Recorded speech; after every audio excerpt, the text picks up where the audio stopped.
বিসমিল্লাহির রহমানির রহিম। আজকে হচ্ছে আমরা স্কেলেটন সিস্টেমের সেকেন্ড লেকচার। তো স্কেলেটন সিস্টেমের যে সেকেন্ড লেকচারে মূলত আমরা গতকালকে আমরা এটা সামারি পড়ছিলাম এবং বলছিলাম যে আমরা আসলে এন্ডোস্কেলেটন নিয়ে আসলে ব্যাখ্যা দিব। আর কোন স্কেলেটন, কোনটা নিয়ে ব্যাখ্যা দেই নাই বলো তো? এন্ডোস্কেলেটন নিয়ে ব্যাখ্যা দেই না, আর কি দেই নাই বলো? তিন ধরনের তো স্কেলেটন আছে, এক্সোস্কেলেটন, এন্ডোস্কেলেটন আর হচ্ছে কি তা স্প্লাঙ্কিং স্কেলেটন। স্প্লাঙ্কিং নিয়ে হয়তো বা ব্যাখ্যা আমরা দিয়ে ফেলছিলাম, বাকি ছিল আসলে কোথায় এন্ডোস্কেলেটন। আচ্ছা, তোমাদের যে কঙ্কালতন্ত্র এটা বলতে আসলে কোনটা বুঝবো? এন্ডোস্কেলেটন। তোমাদের সিলেবাসের মধ্যে কঙ্কালতন্ত্র বলতে আসলে কোনটা বুঝবো? এন্ডোস্কেলেটন। তো এন্ডোস্কেলেটন নিয়ে আজকে আমরা আসলে দেখবো। লেখো এন্ডোস্কেলেটন টপিকস। বাংলা যাকে আসলে কি বলবো? অন্তঃকঙ্কাল। এই অন্তঃকঙ্কালের এটার আর একটা নাম কি দিতে পারি আমরা? এন্ডোস্কেলেটন। এইটাকেই তোমাদের বইয়ে সেটা আসলে কি বলছে? কঙ্কালতন্ত্র। আচ্ছা, এখন এই কঙ্কালতন্ত্র যখন আমরা আসলে পড়তে চাচ্ছিলাম তখন অন্তঃকঙ্কাল, এন্ডোস্কেলেটন বা হচ্ছে আসলে কি আমাদের কঙ্কালতন্ত্র। একটু মনোযোগ দাও। এন্ডোস্কেলেটন এটাকে সাধারণত দুইটা অংশে আসলে কি করতে পারে? বিভক্ত করতে পারি। একটা হচ্ছে অ্যাক্সিয়াল আর একটা হচ্ছে অ্যাপেন্ডিকুলার। অ্যাক্সিয়ালের বাংলা হচ্ছে অক্ষীয়, অ্যাপেন্ডিকুলার বাংলা হচ্ছে উপাঙ্গীয়। কি বললাম? অ্যাক্সিয়াল আর হচ্ছে আসলে কি অ্যাপেন্ডিকুলার, বুঝছো? তো অ্যাক্সিয়াল এবং অ্যাপেন্ডিকুলার মশাদের পাশে সরে পড়ো। অ্যাক্সিয়াল এবং হচ্ছে কি অ্যাপেন্ডিকুলার। অ্যাক্সিয়াল বলতে আমরা ম্যাথের ভাষায় অ্যাক্সিয়াল বলতে অ্যাক্সিস একটা শব্দ পড়ছি না? অ্যাক্সিস বাংলা হচ্ছে আসলে কি অক্ষ। তা আমাদের অক্ষ কয়টা আছে? তিনটা, এক্স, ওয়াই এবং হচ্ছে কি তা জেড। এখন চিন্তা করো, আমাদের এই যে আমরা তো হিউম্যান বডি স্কেলেটনে তো পড়তেছি, আমাদের যে প্রকারভেদটা সেটা বোঝানোর চেষ্টা করতেছি যাতে পরীক্ষা হলে এই জিনিসটা আসলে ভুল না হয়, বুঝছো? ম্যাম সিকিউ টাইপসে আসবে তো যেখানে ভুল যাতে না হয়। একটা প্রথম শব্দ আসলে কি বললাম? অক্ষীয়। ইংলিশে যা বলতে চাচ্ছিলাম আসলে কি অ্যাক্সিয়াল মানে অ্যাক্সিস। আমাদের বডিটাকে কোন অক্ষ বরাবর ভাগ করা যাবে বলো তো? এই অক্ষ বরাবর আসলে কি করা যাবে? ভাগ করা যাবে। এবং আমরা প্রথম অধ্যায় চ্যাপ্টারে যা দেখবই আমাদের হচ্ছে কি দ্বিপার্শ্বীয় প্রতিসাম্য। আমরা খালি শুধুমাত্র এই অংশ বরাবর আসলে আমরা কি করলে ভাগ করলে সম্পূর্ণ আমরা আসলে কি পাই? দুইটা অংশে বিভক্ত পাই। এইভাবে ভাগ করা যাবে না। তাহলে অক্ষ বলতে কোনটা বলবো? এটা না? বুঝতে পারছো? অক্ষ বলতে কোনটা বুঝবো? এটা। এই অক্ষে বরাবর কারা কারা আছে বলো তো? মাথা, মাথা আছে। আর কে আছে? এটা স্টারনাম এবং হচ্ছে কি থোরাসিক কেজ, মানে বাংলা যাকে বলবো আসলে কি বক্ষ পিঞ্জর। এবং অক্ষ বরাবর দেখো পিছনের দিকেও আমাদের অংশ আছে, এটাকে কি বলবো? মেরুদণ্ড, মানে ইংলিশ নাম হচ্ছে বাটিবাল আসলে কি তা কলম। এছাড়া দেখো অক্ষ বরাবর কেউ নাই। এরপরে নিচে যতই যাও অক্ষ বরাবর কোনো হাড্ডি পাবা না, মানে কঙ্কাল পাবো না। তার মানে আমাদের এই যে অন্তঃকঙ্কাল বা এন্ডোস্কেলেটন, অ্যাক্সিয়াল বলতে আসলে কাকে কাকে বুঝবো? আমাদের বলবো এটাকে যে মাথা পুরো অংশটাকে বলে আসলে কি করোটি। ইংলিশে যে বলা হয় কি তা স্কাল। কি বলা হয়? স্কাল। তাহলে করোটি অথবা আসলে কি বলতে পারি আমরা? স্কাল। স্কালের মধ্যে পরবর্তী আমরা অংশ দেখবো। তাহলে আমরা অন্তঃকঙ্কালকে দেখো আমরা চিন্তা করে দুইটা অংশে ভাগ করতেছি, একটা হচ্ছে অক্ষীয় আর একটা হচ্ছে উপাঙ্গীয়। তো অক্ষীয়র মধ্যে কে কে আছে? মাথা। মাথা বলতে আমরা কি বলবো? স্কাল। বা বাংলা যদি বলতে চাই খরটি। বুঝতে পারছো কি না? তাহলে কি বলবো আমরা? খরটি। সেকেন্ড আসলে কে বলবো? এই পাশে আসলে কে আছে? থোরাসিক কেজ মানে বক্ষপিঞ্জর। বাকি অংশগুলো আমাদের পরে দেখবো। থোরাসিক কেজ অর্থাৎ আসলে কি বক্ষপিঞ্জর। পিছনের দিকে যদি যাই আসলে কে আছে? মেরুদণ্ড অথবা ভার্টিব্রাল কলাম। মেরুদণ্ড অথবা ভার্টিব্রাল কলাম। তাহলে তো আমরা আসলে ভাগ করতে পারবো। এবং উপাঙ্গীয় বলতে আসলে বুঝছো উপাঙ্গীয় জিনিসটা আসলে কি, তারপর সেটা আমরা হোয়াইট বোর্ডে আসলে রিপ্রেজেন্ট করবো। এবং 206টা হাড় আছে, তুই তো মানে 6টা হাড়েই তোমরা আসলে মুখস্থ করা লাগবে, এমনি পড়ে যাবা, আস্তে আস্তে দেখবে আসলে ঠিক হয়ে যাবে। তো উপাঙ্গীয়র মধ্যে ইংলিশ নাম কাকে বলে? উপাঙ্গীয়র ইংলিশ কি? অ্যাপেন্ডিকুলার। অ্যাপেন শব্দ বলতে বোঝা যায় যে বাইরের অংশ। তোমাদের একটা অঙ্গাণু আছে নাম হচ্ছে অ্যাপেন্ডিক্স। এবং সেটা বইয়ের ভাষা, অনেক বইয়ের ভাষা বলতেছে, মেডিকেল বইয়ের ভাষা বলতেছে অ্যাপেন্ডিক্সটা আসলে আহামরি কোনো কাজে লাগে না বডির ভিতরে, বুঝছো? আর অ্যাপেন্ডিক্স শব্দটা মিনিংসটাই হচ্ছে বডির একটা বাইরের অংশ, মানে বাইরের অংশ। বুঝতে পারছো কিনা? এবং এই অ্যাপেন্ডিকুলার শব্দটা এটা হচ্ছে মানে বাহিরে অংশ বোঝায়, অক্ষের বাহিরে। এই অ্যাপেন্ডিকুলার বলতে আসলে কি আছে? অক্ষের বাহিরে। দেখো অক্ষের বাহিরে কি আছে? আমার দুই হাতকে অক্ষের মধ্যে না, অক্ষের বাহিরে। দুইটা পা অক্ষের, বুঝতে পারছো কিনা? এরপর নিচ থেকে আস্তে আস্তে, বুঝছো কিনা, আমরা জেনিটাল অর্গান পাবো, কিন্তু আসলে দুইটা পা পাবো আসলে না। বুঝতে পারছো কিনা? তার মানে দুইটা হাত দুইটা পা হচ্ছে আসলে কি অক্ষের বাইরে। এই যে দুইটা হাত এবং দুইটা পা, এই দুইটা হাতকে মেডিকেল ভাষায় সেটাকে বলা হয় আপার লিম্ব, মানে উপরের অস্থি, আপার লিম্ব।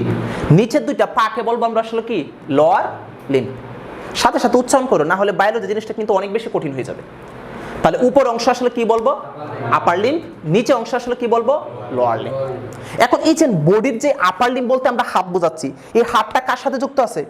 পিছনে এই যে একটা এই অংশের সাথে যুক্ত আছে না, এটা হচ্ছে স্ক্যাপুলা বলি। এই যে এই পাশে দেখো তোমরা হাত দিয়ে দেখো বোনস আছে, আর এই পাশে এই যে এই জায়গায় একটা বোনস আছে না, এই জায়গা বোনস আছে, এই জায়গা বোনস আছে। এটার নাম হচ্ছে ক্লেভিকল। মেয়েদেরকে যখন আসলে সুন্দরী প্রতিযোগিতা দেয়, এটার নাম হচ্ছে বিউটি বোনস। বুঝছো? এটার উপরে আসলে কি থাকে? একটা মার্কস থাকে। বুঝছো কিনা? তো আমি আসলে কি বলতে চাচ্ছিলাম, তাহলে এই পাশে এটা, এই যে এটা, এই আপার লিম্বের সাথে যারা যুক্ত সেগুলো আসলে কার অন্তর্ভুক্ত? অ্যাপেন্ডিকুলারের অন্তর্ভুক্ত। এবং লোয়ার লিম্বের সাথে যারা যুক্ত তারাও আসলে কার অন্তর্ভুক্ত? অ্যাপেন্ডিকুলার। লোয়ার লিম্বের সাথে কি যুক্ত? আমাদের কোমরে যে বোনসটা আছে না, এটা কার সাথে যুক্ত? লোয়ার লিম্বের সাথে যুক্ত। তো এটা আসলে কার অন্তর্ভুক্ত? অ্যাপেন্ডিকুলার অন্তর্ভুক্ত। তো ওই এই যে বোনসটা, এটা বলা হয় হিপ বোন বলা হয়। এটা আমাদের তিনটা বোনস থাকে, এটা নিয়ে আমরা আসলে বিস্তারিত বলবো। তাহলে আমরা আসলে দেখো অ্যাপেন্ডিকুলার বলতে কি বুঝি আমরা? বডির অক্ষীয় বিপরীত, অক্ষের বাইরে। অক্ষের বাইরে কে আছে? আপার লিম্ব, লোয়ার লিম্ব। এবং আপার লিম্বের সাথে যারা যুক্ত সেটাও অ্যাপেন্ডিকুলার, লোয়ার লিম্বের সাথে যারা যুক্ত সেগুলো আসলে কি আমাদের অ্যাপেন্ডিকুলার। বোঝা গেছেন? তাহলে আমরা এই যে অন্তঃকঙ্কাল বা মূলত যে কঙ্কালকে আমরা আসলে কি এন্ডোস্কেলেটনকে আমরা কয়টা অংশে ভাগ করতে পারি? দুইটা অংশে ভাগ করতে পারি। একটা অংশ দেখো আসলে কি অ্যাক্সিয়াল, আর একটা অংশ আসলে কি বলতে পারি? অ্যাপেন্ডিকুলার। অ্যাপেন্ডিকুলার। তো অ্যাপেন্ডিকুলারকে আমরা আসলে কি বলতে পারি? উপাঙ্গীয়। আর অ্যাক্সিয়াল বলতে আসলে কি বলতে পারি আমরা? অক্ষীয়। এখন দেখো অ্যাক্সিয়াল বলতে যদি আমরা অক্ষীয় বুঝি, অ্যাপেন্ডিকুলার যদি আমরা বলি উপাঙ্গীয়, তো অ্যাক্সিয়ালকে আমরা কয়টা অংশে ভাগ করতেছি বলো তো? মানে এটাকে কয়টা অংশে ভাগ করতেছি? দেখো একটা হচ্ছে মাথা, করোটি। তাহলে আমরা বাংলায় কি করোটি? করোটি ইংলিশ কি? স্কাল। SKULL, skull. এরপরে আসলে কে আছে বলো তো? মেরুদণ্ড। মেরুদণ্ডকে আসলে ইংলিশ আসলে আমরা কি বলতে পারি? Vertebral column. আচ্ছা, এরপরে কে আছে বলো তো? মানে আসলে বক্ষপিঞ্জর। কে আছে? বক্ষপিঞ্জর। তো বক্ষপিঞ্জরের অংশটার সম্বন্ধে আসলে কাকে বলতে পারি? Thoracic cage. Thoracic cage. আজকে আলোচনা হচ্ছে মূলত এই যে করোটিকে ঘিরে। আচ্ছা, অ্যাপেন্ডিকুলার বা আসলে আমরা কি বলতে পারি? উপাঙ্গীয়। তো এই উপাঙ্গীয়কে আমরা আসলে কয়টা অংশে বিভক্ত করতে পারি? দেখো আমি বলছিলাম যে আমরা এই বিভক্তগুলো খুব ভালো মানে বুঝতে হবে, এবং সেগুলো যদি বুঝে আমরা লিখতে পারি, যে কোনো সিচুয়েশন আমরা আসলে কি করতে পারবো? আনসার দিতে হবে। না হলে এমনি পুরা জুলজি, বুটানি, কেমিস্ট্রি পড়ার পরে কোনটা কত প্রকার কি কি এগুলো নিয়ে এত বেশি পেঁচাবে, তাহলে তুমি কিছু বুঝবাই না। আমি বলছিলাম যে এই উপাঙ্গীয়কে আমরা সব কয়টা অংশে বিভক্ত করব? প্রথম আমরা দুটো অংশে বিভক্ত করব। একটা হচ্ছে কি আপার লিম্ব, একটা হচ্ছে লোয়ার লিম্ব। আপার লিম্ব মানে আসলে কি ঊর্ধ্ববাহু, লোয়ার লিম্ব মানে আসলে কি নিম্নবাহু। এই ঊর্ধ্ববাহুর মধ্যে আসলে কি আছে? হাত। লোয়ার লিম্বের মধ্যে আসলে কে আছে? পা। তার মানে আমরা এটাকে আসলে একটা বলতে পারি হাত, হাত বলতে পারি, অথবা এটাকে আমরা কি লিখতে পারি? ঊর্ধ্ব বাহু। এটাকে আমরা আবার কি বলতে পারি? আপার লিম্ব। আচ্ছা, আরেকটা চিন্তা করো, এরপরে এই অংশ লেখো লোয়ার লিম্ব। তো লোয়ার লিম্বের মধ্যে আসলে কে আছে বলো তো? নিম্ন বাহু। নিম্ন তার বাহু হয় না, নিম্ন আসলে কি হয়? পা হয়।